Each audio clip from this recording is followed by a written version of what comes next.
Hey guys, welcome back to my channel Kavana vlogs. ಇವತ್ತಿನ video ಏನು ಅಂತ ಅಂದರೆ, ನಾವು ಮಂತ್ರಾಲಯಕ್ಕೆ ಹೋಗ್ತಾ ಇದ್ದೀವಿ. ಯಾರ್ಯಾರು ಅಂತಂದರೆ, ನಾನು, ನನ್ನ ಇಬ್ಬರು ಅಕ್ಕ ಮತ್ತು ಅವ್ರ ಮಕ್ಕಳು, ಒಟ್ಟು 7 ಜನ.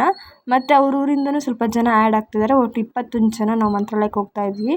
ಫಸ್ಟು ಪ್ಲ್ಯಾನ್ ಮಾಡಿದ್ದು ನಾವೇ ಫ್ಯಾಮಿಲಿ ಎಲ್ಲ ಹೋಗೋಣ ಚೆನ್ನಾಗಿರುತ್ತೆ ಅಂತ. ಬಟ್ ಅವ್ರವ್ರ ಬ್ಯುಸಿ ಶೆಡ್ಯೂಲಲ್ಲಿ ಯಾರೂ ಬರಲಿಲ್ಲ. ಸೊ ಹಾಗಾಗಿ ಅಕ್ಕನ ಸಂಘದಿಂದನೂ ಸ್ವಲ್ಪ ಜನ ಆ್ಯಡ್ ಆಗಿದ್ರು. ಎಲ್ಲರೂ ಸೇರಿ ಒಟ್ಟಾಗಿ ಹೋದ್ವಿ. ಫಸ್ಟು ಟೈಮ್ ನಾನು ಫ್ರೀ ಟಿಕೆಟ್ನ ಯೂಸ್ ಮಾಡ್ತಿರೋದು. ಇದುವರೆಗೂ ನಾನು ಫ್ರೀ ಟಿಕೆಟ್ ಯೂಸೇ ಮಾಡಿಲ್ಲ, ಅಂದರೆ ಲಾಂಗ್ ಡ್ರೈವಲ್ಲಿ ಇದೇ ಫಸ್ಟು ನಾನು ಹೋಗಿರೋದು. ಎಕ್ಸ್ಪೀರಿಯೆನ್ಸ್ ಮಾತ್ರ ಸಖತ್ತಾಗಿತ್ತು. ಹೇಳ್ತೀನಿ ಬನ್ನಿ ಮುಂದೆ ಹೆಂಗಿತ್ತು ನನ್ನ ಎಕ್ಸ್ಪೀರಿಯೆನ್ಸ್ ಅಂತ. ಇವಾಗ ಬಂದ್ವಿ KSRTC ಬಸ್ ಸ್ಟ್ಯಾಂಡಿಗೆ. ಬಂದಿದ್ದೆ ನಾವು 2 ದಿನ ಮುಂಚೆನೇ ಟಿಕೆಟ್ ಬುಕ್ ಮಾಡಿದ್ವಿ. ಹೇಗೆ ಅಂತ ಅಂದರೆ, ಅಲ್ಲಿ ರಿಸರ್ವೇಷನ್ ಫಾರ್ಮ್ ಇಸ್ಕೊಂಡು ಅದಕ್ಕೆ ನೇಮೆಲ್ಲ ಫಿಲ್ ಮಾಡಿದ್ಮೇಲೆ ಆಧಾರ್ ಕಾರ್ಡ್ ಎಲ್ಲ ತೋರಿಸಿದ್ರೆ ರಿಸರ್ವೇಷನ್ ಮಾಡಿಕೊಂಡು ಹಾಗೆ ನಮಗೆ ಟಿಕೆಟ್ ಕೊಡ್ತಾರೆ. ಬಾಯ್ಸಿಗೆ ಹೋಗ್ತಾ ಬರ್ತಾ 2 ಸೇರಿ 880, ಅಂದರೆ ಒಂದು ಸೈಡ್ 440 ಆಗುತ್ತೆ. ನಮ್ಮ ಜೊತೆ 6 ಜನ ಹುಡುಗರಿದ್ರು. ಸೊ ಹಾಗಾಗಿ ಅವ್ರಿಗೂ ಟಿಕೆಟ್ ತೊಗೊಂಡಿದ್ವಿ ನಾವು. ಆಮೇಲೆ ಬಸ್ ಸ್ಟ್ಯಾಂಡಿಗೆ ಬಂದ್ವಿ. ಬಸ್ ಸ್ಟ್ಯಾಂಡಿಗೆ ಬಂದಾಗ ಅವರೆಲ್ಲ ನಿಂತಿದ್ರು. ನಮ್ಮ ಬಸ್ಸು ಟೈಮಿಂಗ್ಸ್ ಬಂದು 8:15 ಸೊ ಹಾಗಾಗಿ ಅವರೆಲ್ಲ 6 ಗಂಟೆಗೆ ಬಂದಿದ್ರು ನ್ಯಾಮ್ತಿಯಿಂದ. ನಾವಿಲ್ಲ ಶಿವಮೊಗ್ಗದಲ್ಲಿರೋದ್ರಿಂದ ನಾನು ಮತ್ತು ನಮ್ಮ ಅಕ್ಕನ ಮಗ ಇಬ್ಬರೂ 7:15 ಬಂದ್ವಿ. ಬಂದಾದಮೇಲೆ ಟಿಕೆಟ್ ಬುಕ್ ಮಾಡಿದ್ಮೇಲೆ ನಮಗೆ ಮೆಸೇಜ್ ಬರುತ್ತೆ, ಬಸ್ ಕಂಡಕ್ಟ್ರದ್ದು ನೇಮು ಮತ್ತು ನಂಬರೆಲ್ಲ. ಆ ನಂಬರಿಗೆ ಫೋನ್ ಮಾಡಿದ್ವಿ, ಇನ್ನೂ ಬಸ್ ಬಂದಿಲ್ಲ ಅಂತ. ಅವ್ರು ಹೇಳಿದ್ರು ಬಸ್ ಸ್ವಲ್ಪ ಪ್ರಾಬ್ಲಮಲ್ಲಿದೆ, ಸೊ ಹಾಗಾಗಿ ರೆಡಿ ಮಾಡಿಸ್ಕೊಂಡು ಬರೋಕ್ಕೆ 1 ಅವರ್ ಆಗುತ್ತೆ ಅಂತ. ಸೊ ಹಾಗಾಗಿ ನಾವಿಲ್ಲಿ ಕಾಯ್ತಾ ಇದ್ವಿ. ಫೈನಲಿ 9 ಗಂಟೆಗೆ ಬಸ್ ಬಂತು. ಇಲ್ಲಿ ನಮ್ಮ ಅಣ್ಣ ನಮ್ಮನ್ನೆಲ್ಲ ಕಳ್ಸೋಕ್ಕೆ ಬಂದಿದ್ದಾನೆ, ಇವನೇ ನಮ್ಮ ಅಣ್ಣ. ಬಸ್ ಬಂತು. ಬಸ್ ಬಂದಮೇಲೆ ಎಲ್ಲರೂ ಸೀಟಲ್ಲಿ ಕೂತ್ಕೊಂಡ್ರು. ಆಮೇಲೆ ಬಸ್ ಹೊರಡ್ತು. ಶಿವಮೊಗ್ಗದಿಂದ ರಾಯಚೂರಿಗೆ 419 ಕಿಲೋಮೀಟರ್ ಆಗುತ್ತೆ. ಅಂದರೆ ನಮಗೆ ಡೈರೆಕ್ಟ್ ಮಂತ್ರಾಲಯಕ್ಕೆ ಸಿಗಲ್ಲ, ಬರೀ ರಾಯಚೂರು ಲಾಸ್ಟ್ ನಮ್ಮದು. ಆಮೇಲೆ ಅಲ್ಲಿಂದ ನಾವು ಮಂತ್ರಾಲಯಕ್ಕೆ ಬೇರೆ ಬಸ್ಸಲ್ಲಿ ಹೋಗಬೇಕು. ನಾವು ಮುಂದೆ ಹೇಳ್ತೀನಿ ನಾವು ಯಾವ ರೀತಿ ಹೋದ್ವಿ ಅಂತ. ಬಟ್ ನಮಗಿದು ರಾಂಗ್ ಜರ್ನಿನೇ ಅಂತಲೇ ಹೇಳ್ಬೋದು. ಶಿವಮೊಗ್ಗದಿಂದ ರಾಯಚೂರಿಗೆ ನಮಗೆ ಸಿಕ್ಕಿದ ಕಂಡಕ್ಟ್ರು ಮಾತ್ರ ಸೋ ಸ್ವೀಟಾಗಿದ್ದರು. ಅವರು ಮಾತು ಮತ್ತು ಅವ್ರು ನಮಗೆಲ್ಲ ಇನ್ಫಾರ್ಮೇಷನ್ ಕೊಡ್ತಾಯಿದ್ರು ಮತ್ತು ತುಂಬ ಚೆನ್ನಾಗಿ ಹೇಳ್ತಾಯಿದ್ರು ಎಲ್ಲ.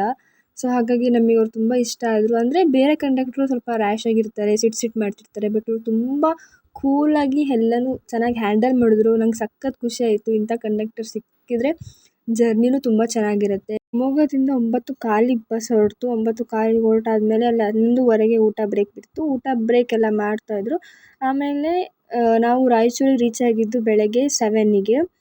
ಸಖತ್ತು ಟಯರ್ಡ್ ಆಗಿತ್ತು. 1 ಅವರ್ ಕೂಡ ನಾವು ನಿದ್ದೆ ಮಾಡಿಲ್ಲ ಬಸ್ಸಲ್ಲಿ. ಯಾಕಂದರೆ ಆ ಸೀಟು ಸ್ವಲ್ಪ ಸ್ಟ್ರೈಟ್ ಇರೋದ್ರಿಂದ ನಮಗೆ ಕಂಫರ್ಟಬಲ್ ಆಗ್ತಿರ್ಲಿಲ್ಲ. ಆದರೂ ಹೆಂಗೆಂಗೋ ಮಾಡ್ಕೊಂಡು ಬಂದ್ವಿ. ಬಂದಾದಮೇಲೆ ಫೈನಲಿ ನಾವು ರಾಯಚೂರಿಗೆ ರೀಚ್ ಆದ್ವಿ.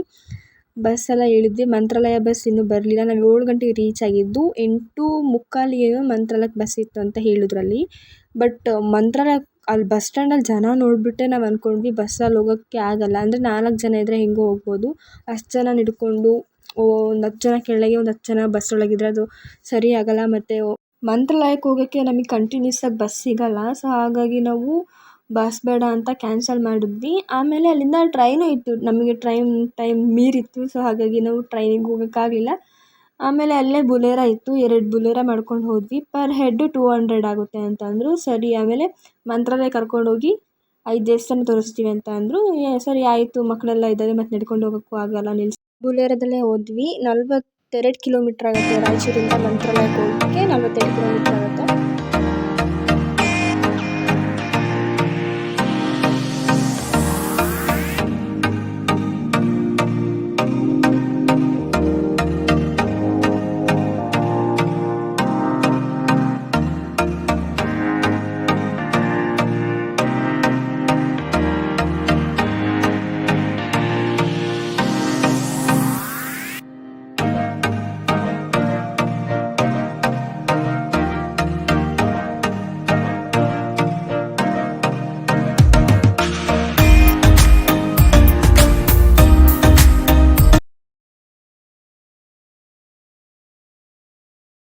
ಫೈನಲಿ ನಾವು ಮಂತ್ರಾಲಯಕ್ಕೆ ರೀಚ್ ಆದಮೇಲೆ ಅವರು ನಮಗೆ ಬ್ಯಾಕ್ ಡೋರಿಗೆ ಬಿಟ್ಟರು, ಅಂದರೆ ದೇವಸ್ಥಾನದ ಬ್ಯಾಕ್ ಡೋರಿಗೆ.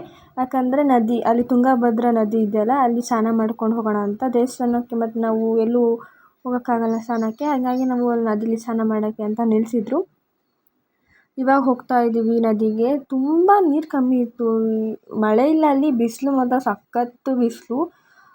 ನದಿಲಿ ನೀರು ಅಷ್ಟೊಂದೇನು ಇರಲಿಲ್ಲ, ಆದರೂ ಒಂದು ಸೈಡ್ ತುಂಬ ಚೆನ್ನಾಗಿ ನೀರು ಹರಿತಾ ಇತ್ತು. ಸೊ ಹಾಗಾಗಿ ನಾವು ಅಲ್ಲೋಗಿ ಸ್ನಾನ ಮಾಡಿದ್ವಿ ಎಲ್ಲರೂ.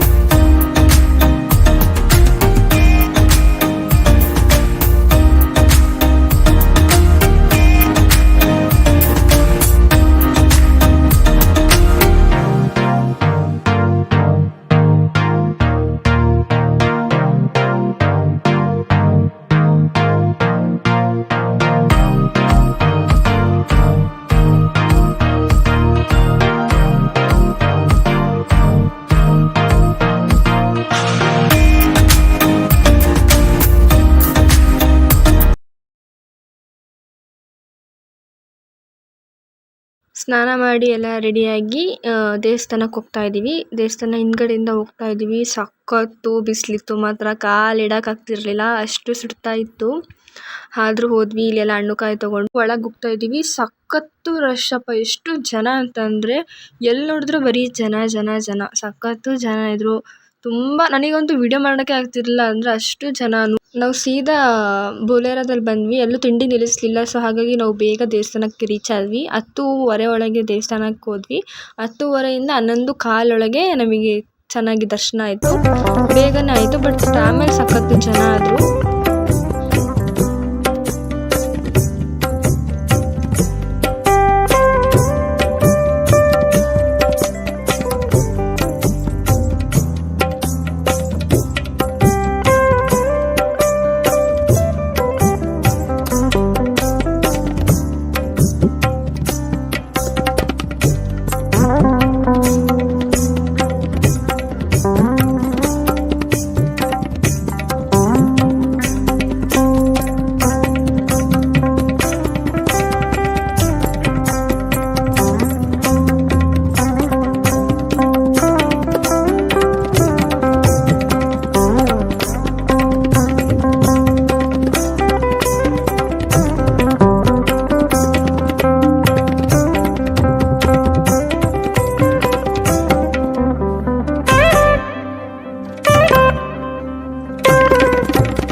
ರಾಯರ ಸನ್ನಿಧಿಯೊಳಗೆ ಯಾವುದೇ ರೀತಿ ಫೋಟೋಸ್ ವಿಡಿಯೋಸ್ ತಗೊಳಕ್ಕೆ ಬಿಡೋದಿಲ್ಲ.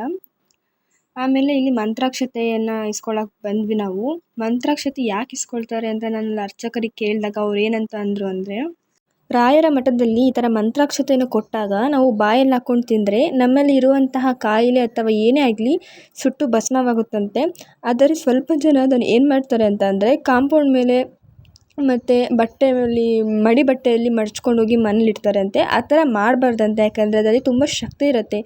ಏನು ಶಕ್ತಿ ಅಂತ ಅಂದರೆ, ಮಂತ್ರಾಕ್ಷತೆಯನ್ನು ಬೃಂದಾವನ ಹತ್ತಿರ ಇಟ್ಟಾಗ ರಾಯರ ಕಣ್ಣಿನ ದೃಷ್ಟಿ, ಅವರ ಆಶೀರ್ವಾದ ಮಂತ್ರಾಕ್ಷತೆ ಮೇಲೆ ಇರುತ್ತಂತೆ. ರಾಯರು ಬಂದು ಕೊಡೋಕ್ಕಾಗದೇ ಇರೋದಕ್ಕೋಸ್ಕರ ಅಲ್ಲಿರುವಂತಹ ಅರ್ಚಕರು ಮಂತ್ರಾಕ್ಷತೆಯನ್ನು ಕೊಡ್ತಾರಂತೆ. ಇದನ್ನು 4 ಕಾಳು ತಲೆ ಮೇಲೆ ಹಾಕ್ಕೊಂಡು ಮತ್ತು ಇನ್ನು 4 ಕಾಳು ಬಾಯಲ್ಲಿ ಹಾಕ್ಕೊಂಡು ತಿಂದರೆ ಆರೋಗ್ಯವಾಗಿ ಕ್ಷೇಮವಾಗಿ ಇರ್ತೀವಿ ಅಂತ ಅಲ್ಲಿನ ಅರ್ಚಕರು ಹೇಳಿದರು. ನನಗೆ ಕೇಳಿದಾಗ ಹೌದಾ ಅಂತ ಅನಿಸ್ತು. ಸೊ ಹಾಗಾಗಿ ಅದ್ರ ಬಗ್ಗೆ ನಿಮಗೆ ಇನ್ಫಾರ್ಮೇಷನ್ ಕೊಡ್ತಾ ಇದ್ದೀನಿ.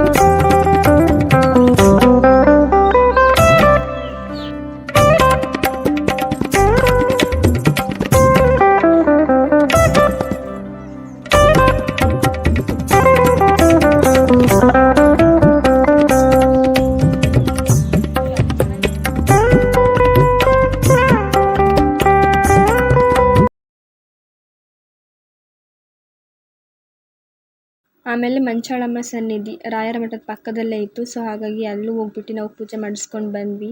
ಆಮೇಲೆ ಪ್ರಸಾದ ತಗೊಳ್ಳೋಣ ಅಂತ ಪ್ರಸಾದ ತಗೊಳಕ್ಕೆ ಹೋಗ್ತಾ ಇದ್ವಿ. ಅಲ್ಲೂ ತುಂಬ ರಶ್ ಇತ್ತು, ಆದರೂ ನಮಗೆ ಅರ್ಧ ಗಂಟೆನೇ ನಮಗೆ ಪ್ರಸಾದ ಸಿಕ್ತು. ತುಂಬ ಚೆನ್ನಾಗಿತ್ತು. ಹೋಗಿ ಊಟ ಮಾಡಿಕೊಂಡು ಬಂದ್ವಿ.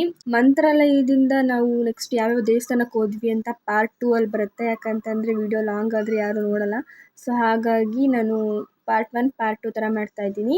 ವಿಡಿಯೋ ಇಷ್ಟ ಆಯಿತು ಅಂದರೆ ಪ್ಲೀಸ್ ಲೈಕ್ ಮಾಡಿ, ಶೇರ್ ಮಾಡಿ, ಕಮೆಂಟ್ ಮಾಡಿ. ನಿಮ್ಗೆ ಏನು ಅನಿಸ್ತು ಅಂತ ಪ್ಲೀಸ್ ಕಮೆಂಟಲ್ಲಿ ತಿಳಿಸಿ. ಸಬ್ಸ್ಕ್ರೈಬ್ ಮಾಡ್ಕೊಳ್ಳದೆ ತುಂಬ ಜನ ವೀಡಿಯೋಸ್ ನೋಡ್ತಾ ಇದ್ದೀರಾ, ಪ್ಲೀಸ್ ಸಬ್ಸ್ಕ್ರೈಬ್ ಮಾಡ್ಕೊಂಡು ನೋಡಿ. ವಿಡಿಯೋ ಇಷ್ಟ ಆಗುತ್ತೆ ಅಂತ ಅಂದ್ಕೊಂಡಿದ್ದೀನಿ. Thank you for watching.